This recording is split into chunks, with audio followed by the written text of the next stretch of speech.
ಇವತ್ತು ಹೃದಯಾಘಾತ ಆಗ್ತಾ ಇದೆ ಅನ್ನೋದಕ್ಕೆ ಒಂದೇ ದಿನ ಆಗ್ಬಿಡೋದಿಲ್ಲ ಇದು. ಸೊ ಸುಮಾರು ನಮಗೆ ಲಕ್ಷಣಗಳನ್ನು ತೋರಿಸ್ತಾ ಬರ್ತದೆ.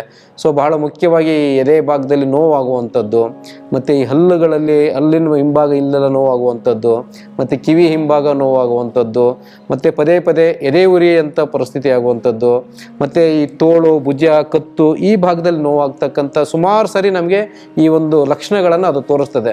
ಸೊ ಆವಾಗ ನಾವು ಎಚ್ಚೆತ್ಕೊಂಡು ವೈದ್ಯರ ಹತ್ರ ತೋರಿಸ್ಕೊಂಡು ಅದಕ್ಕೆ ಬೇಕಾದಂತಹ ಮದ್ದುಗಳನ್ನು ಮಾಡ್ಕೊಂಡಾಗ ಏನಾಗ್ತದೆ, ಈ ಹೃದಯಾಘಾತದಿಂದ ಏನಿವತ್ತು ಸಾಕಷ್ಟು ಜನರು ಸಾವನ್ನಪ್ತಾ ಇದ್ದಾರಲ್ವ ಅದನ್ನೆಲ್ಲ ತಪ್ಪಿಸ್ಬೋದು.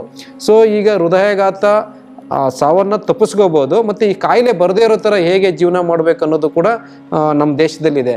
ಉದಾಹರಣೆಗೆ ತಮಗೆಲ್ಲ ಗೊತ್ತಿರುವ ಹಾಗೆ ರಕ್ತದಲ್ಲಿ ಆಮ್ಲ ಜಾಸ್ತಿ ಆದರೂ ಕೂಡ ನಾವು ರಕ್ತದೊತ್ತಡ ಮತ್ತು ಲಕ್ವ ಮತ್ತು ಹಾರ್ಟ್ ಅಟ್ಯಾಕ್ ಆಗ್ತದೆ ಅಂತ ನಾವು ತಿಳ್ಕೊಂಡ್ವಿ. ಸೊ ಈ ರಕ್ತದಲ್ಲಿರ್ತಕ್ಕಂಥ ಆಮ್ಲನ ಕಡಿಮೆ ಮಾಡೋಕ್ಕೆ ನಾವು ಕ್ಷಾರೀಯ ಪದಾರ್ಥಗಳನ್ನು ಹೆಚ್ಚಿಗೆ ಸೇವನೆ ಮಾಡಬೇಕು. ಕ್ಷಾರೀಯ ಪದಾರ್ಥಗಳಂತಂದರೆ ಈ ಪಂಚವಿಷಗಳ ಬದಲಿಗೆ ನಾವು ಇವತ್ತು ಬೆಲ್ಲ, ಅಯೋಡೈಸ್ ಉಡುಪು ಬದಲಿಗೆ ಸೈಂಧವ ಲವಣ ಮತ್ತು ತುಪ್ಪ ಈ ಥರದವನ್ನೆಲ್ಲ ತಿನ್ನೋದ್ರ ಜೊತೆಗೆ ಈ ತರಕಾರಿಗಳಲ್ಲಿ ನಾವು ಬೂದುಗುಂಬಳಕಾಯಿ ರಸ ಮತ್ತು ಸೋರೆಕಾಯಿ ಮತ್ತು ಸೈಂಧವ ಲವಣ ಮತ್ತು ಬೆಲ್ಲ, ಕ್ಯಾರೆಟು, ಆಮೇಲೆ ಬೀಟ್ರೂಟು, ಮೂಲಂಗಿ ಈ ಥರದ್ದು ಕ್ಷಾರೀಯ ಪದಾರ್ಥವಾಗಿರ್ತಕ್ಕಂಥ ಆಹಾರವನ್ನು ನಾವು ತಿಂದು ಆಮ್ಲೀಯತೆಯನ್ನು ಕಡಿಮೆ ಮಾಡ್ಕೊಂಡಾಗ ಏನಾಗ್ತದೆ, ನಮಗೆ ಹೃದಯ ಸಮಸ್ಯೆ ಆಗೋದು ಕಡಿಮೆ ಆಗ್ತದೆ. ಅದೇ ರೀತಿ ರಕ್ತದಲ್ಲಿರ್ತಕ್ಕಂತಹ ಕೆಟ್ಟ ಒಂದು ಕೊಬ್ಬು ಅಥವಾ ಕೊಲೆಸ್ಟ್ರಾಲ್ ಅಂತ ಏನು ಹೇಳ್ತೀವಲ್ವ ಅದನ್ನು ಕಡಿಮೆ ಮಾಡ್ಕೊಳ್ಳೋಕೆ ನಾವು ಏನು ಮಾಡಬೇಕು ಅಂತಂದರೆ ಶುದ್ಧವಾದಂತಹ ಗಾಣದಲ್ಲಿ ಸಿಗ್ತಕ್ಕಂಥ ಎಣ್ಣೆ ಪದಾರ್ಥಗಳನ್ನು, ದೇಶಿ ಹಸುವಿನ ತುಪ್ಪವನ್ನು ನಾವು ತಿಂದಾಗ ಏನಾಗ್ತದೆ, ನಮಗೆ ಕೆಟ್ಟ ಕೊಲೆಸ್ಟ್ರಾಲ್ ಜಾಗಕ್ಕೆ ಈ ಶುದ್ಧ ಕೊಲೆಸ್ಟ್ರಾಲ್ ಹೋಗಿ ಅದನ್ನೇನು ಮಾಡ್ತದೆ, ತೆಗೆದು ಹಾಕ್ತದೆ ಕೆಟ್ಟ ಕೊಲೆಸ್ಟ್ರಾಲನ್ನು. ಸೊ ಹೀಗಾಗಿ ನೀವು ಶುದ್ಧವಾದಂಥ ಎಣ್ಣೆ, ಪಂಚವಿಷಗಳಿಂದ ದೂರವಿದ್ದು ರಸ್ತೆ ಬದಿಗಳಲ್ಲಿ ಆಹಾರ ಪದಾರ್ಥಗಳನ್ನು ತಿಂದೆ, ಮತ್ತು ನಮಗೆ ಕೆಲವು ನೀರು ಕುಡಿಯೋದು, ನಿಧಾನ ಕುಡಿದು ಆಹಾರವನ್ನು ಅಗ್ದೋಗ್ದು ಊಟ ಮಾಡಿಕೊಂಡು ಲಾಲಾರಸ ಸೇರಿಸಿದಾಗ ಏನಾಗ್ತದೆ, ನಮ್ಮ ಶರೀರದಲ್ಲಿ ಕ್ಷಾರೀಯ ಪ್ರಮಾಣ ಮತ್ತು ಆಮ್ಲೀಯ ಪ್ರಮಾಣ ನಾರ್ಮಲೈಸ್ ಆಗಿ ನಮಗೆ ಬಾಡಿ pH ವ್ಯಾಲ್ಯೂ ಕಂಟ್ರೋಲ್ ಆಗಿ ನಮಗೆ ಹಾರ್ಟಿನ ಒಂದು ಸಮಸ್ಯೆ ಆಗಿರ್ಬೋದು, ಅಥವಾ ಲಕ್ವ ಆಗಿರ್ಬೋದು, ಅಥವಾ ಹೈ BP ಈ ಥರದ ಯಾವುದೂ ಸಮಸ್ಯೆಗಳು ಬರೋದಿಲ್ಲ. ಸ್ನೇಹಿತರೆ, ಈ ಒಂದು ಹೃದಯ ಸಮಸ್ಯೆ ಸ್ವಲ್ಪ ಮಟ್ಟಿಗೆ ಕಾಣಿಸ್ಕೊಂಡಿದೆ, ರಕ್ತನಾಳಗಳಲ್ಲಿ ಸ್ವಲ್ಪ ಕೆಟ್ಟ ಕೊಲೆಸ್ಟ್ರಾಲು ಸಂಗ್ರಹ ಆಗಿದೆ ಅಂತ ಅಂದಾಗ ನಾವು ಮನೆಯಲ್ಲೇ ಸಾಕಷ್ಟು ಮನೆಮದ್ದುಗಳನ್ನು ಮಾಡ್ಕೋಬೋದು. ತಮಗೆಲ್ಲ ಗೊತ್ತಿರುವ ಹಾಗೆ ಈ ನಮ್ಮ ಭಾರತ ದೇಶದ ಅಡುಗೆ ಮನೆ ಏನಿದೆ ಅಲ್ವಾ, ಅದು ಔಷಧಾಲಯ, ಫಾರ್ಮಸಿ ಅಂತ ಹೇಳ್ತಾರೆ ಅದನ್ನ.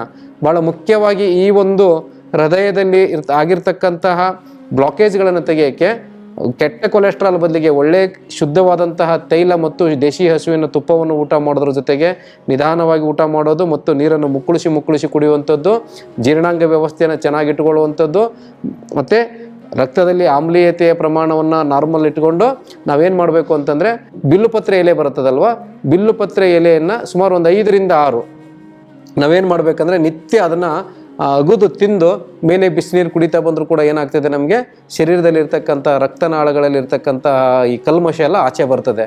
ಹಾಗೆ ತಮಗೆ ಗೊತ್ತಿರುವ ಹಾಗೆ ಈ ಬೆಳ್ಳುಳ್ಳಿ ಮತ್ತು ಹಾಲು ಮತ್ತು ಈ ಶುಂಠಿ ಈ 3 ಪದಾರ್ಥಗಳನ್ನು ಚೆನ್ನಾಗಿ ಕುದಿಸಿ ನಿತ್ಯವೂ ಕುಡಿತಾ ಬಂದರೂ ಕೂಡ ಏನಾಗ್ತದೆ, ನಮಗೆ ರಕ್ತದಲ್ಲಿರ್ತಕ್ಕಂಥ ಈ ಕೆಟ್ಟ ಕೊಲೆಸ್ಟ್ರಾಲ್ ಹೋಗೋದ್ರ ಜೊತೆಗೆ ರಕ್ತನಾಳಗಳು ಶುದ್ಧಿ ಆಗ್ತಾ ಬರ್ತವೆ. ನಿತ್ಯವೂ ನಾವು ಸ್ವಲ್ಪ ಚಕ್ಕೆ ಮತ್ತು ಕಾಳುಮೆಣಸು ಮತ್ತು ಓಂಕಾಳು, ಜೀರಿಗೆ ಈ ಥರದ್ದು ಅಡುಗೆ ಮನೆಯಲ್ಲಿ ಸಿಗ್ತಕ್ಕಂಥ ಕ್ಷಾರೀಯ ಪದಾರ್ಥಗಳ ಒಂದು ಕಷಾಯ ಮಾಡ್ತಾ ಕುಡಿತಾ ಬಂದರೂ ಕೂಡ ಏನಾಗ್ತದೆ, ನಮಗೆ ಹೃದಯದಲ್ಲಿ ಆಗಿರತಕ್ಕಂಥ ಸಮಸ್ಯೆಯನ್ನು ನಿವಾರಣೆ ಮಾಡ್ಕೋಬೋದು. ಸೊ ಹಾಗೆ ಭಾಳ ಮುಖ್ಯವಾಗಿ ನಮ್ಮ ಮನೆಯ ವೈದ್ಯದ ಜೊತೆಗೆ ಪ್ರಕೃತಿಯಲ್ಲಿ ನಮಗೆ ಒಂದು ಅತ್ಯದ್ಭುತವಾದಂಥ ವೃಕ್ಷವನ್ನು ನಮ್ಮ ಋಷಿ ವಿಜ್ಞಾನಿಗಳು ಆವಿಷ್ಕಾರ ಮಾಡಿ ನಮಗೆ ಕೊಡುಗೆಯಾಗಿ ಕೊಟ್ಟಿದ್ದಾರೆ. ಸೊ ಆ ಒಂದು ವೃಕ್ಷದ ಹೆಸರು ಬಂದು ಅರ್ಜುನ ಅಂತ ಹೇಳ್ತಾರೆ. ಅರ್ಜುನ ಅಂತಂದರೆ ತೊರೆಮತ್ತಿ ಮರ ಅಂತ ಹೇಳಿ ನಾವು ಕನ್ನಡದಲ್ಲಿ ಹೇಳ್ತೇವೆ, ಹಾಗೆ ಕೂಡುಮತ್ತಿ ಮರ ಅಂತಲೂ ಹೇಳ್ತೇವೆ ನಾಟಿ ವೈದ್ಯ ಪದ್ಧತಿಯಲ್ಲಿ. ಸೊ ಈ ಕೂಡುಮತ್ತಿ ಮರದ ಚಕ್ಕೆ ಅಥವಾ ಅರ್ಜುನ ಮರದ ಚಕ್ಕೆ ಮತ್ತು ಒಣಶುಂಠಿ ಇವೆರಡು ನಾವೇನು ಮಾಡಬೇಕು ಅಂತಂದರೆ ಸುಮಾರು 1 kgಯಷ್ಟು ಅರ್ಜುನ ಮರದ ಚಕ್ಕೆ ಅಂದಾಜು ನಾವು ತೊಗೊಂಡ್ರೆ ಒಂದು ಅರ್ಧ kgಯಷ್ಟು ಒಣಶುಂಠಿ ಪುಡಿ, ಇವೆರಡನ್ನು ಈ ಕಾಂಬಿನೇಷನಲ್ಲಿ ತೊಗೊಂಡು ಏನು ಮಾಡಬೇಕಂದ್ರೆ ನಿಧಾನವಾಗಿ ಇದನ್ನು ನೆರಳಲ್ಲಿ ಒಣಗಿಸ್ಬಿಟ್ಟು ಎರಡನ್ನೂ ಕುಟ್ಟಿ ಪುಡಿ ಮಾಡಿ ಸುಮಾರು ಒಂದು 200 ml ನೋಡಿ, ಇನ್ನೊಂದು ಸರಿ ಹೇಳ್ತೀನಿ, ಈ ಅರ್ಜುನ ಮರದ ಚಕ್ಕೆ 1 kg, ಅರ್ಧ kgಯಷ್ಟು ಒಣಶುಂಠಿ ಇವೆರಡನ್ನು ಸೇರಿಸಿ ಕುಟ್ಟಿ ನೆರಳಲ್ಲಿ ಒಣಗಿಸಿ ಕುಟ್ಟಿ ಪುಡಿ ಮಾಡಿಕೊಂಡು ಸುಮಾರು ಒಂದು ಕಾಲು ಚಮಚದಷ್ಟನ್ನು ಒಂದು 200 ml ಹಾಲಿಗೆ ಹಾಕಿ ಅದಕ್ಕೆ ಒಂದು 50 ml 100 ml ಅಷ್ಟು ನೀರು ಹಾಕಿ ಚೆನ್ನಾಗಿ ಕುದಿಸ್ಬೇಕು. ಅದನ್ನ ಎಷ್ಟಂತಂದರೆ ಅದು ನೀರಿನಂಶ ಎಲ್ಲ ಹೋಗಬೇಕು. ಕುದಿಸಿ ಆದಮೇಲೆ ಅದನ್ನ ಕೆಳಗಡೆ ಇಟ್ಟು ಸೋಸ್ಕೊಂಡು ನಿತ್ಯ ಬೆಳಿಗ್ಗೆ ಸಂಜೆ ಖಾಲಿ ಹೊಟ್ಟೆಯಲ್ಲಿ ಈ ರೀತಿಯಾಗಿ ಕುಡಿತಾ ಬಂದರೆ ಏನಾಗ್ತದೆ ಅಂದರೆ ನಮ್ಮದು ಹಾರ್ಟಲ್ಲಿರ್ತಕ್ಕಂಥ ಸಮಸ್ಯೆಗಳೆಲ್ಲ ನಿವಾರಣೆ ಆಗ್ತಾ ಬರ್ತವೆ.